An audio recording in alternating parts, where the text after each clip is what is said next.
নমস্কার বন্ধুরা, আজকে আমার রেসিপি হলো কুমড়ো শাক দিয়ে চিংড়ি মাছ। তো এই কুমড়ো শাকটা কিন্তু আমার বাড়িরই গাছে।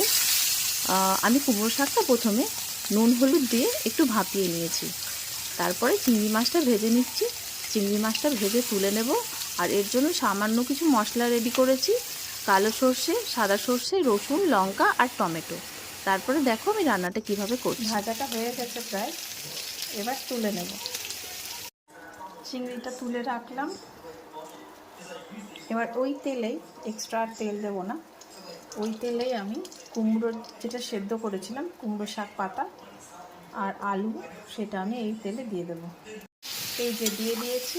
এবার একটু আমি এটা মশলার সাথে কষিয়ে নেব। প্রথমে একটু হালকা ভেজে নিই, তারপরে মশলাটা দিয়ে আমি কষিয়ে নেব।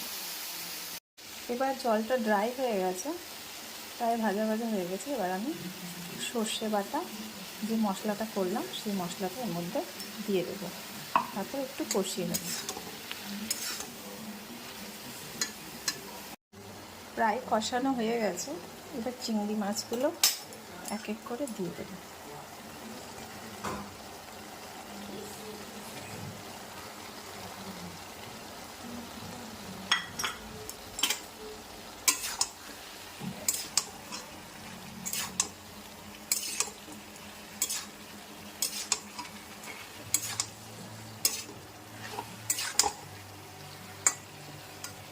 একটু মাখো মাখো অবস্থায় আমি একটু কষিয়ে নিয়ে আমি নামিয়ে নেব।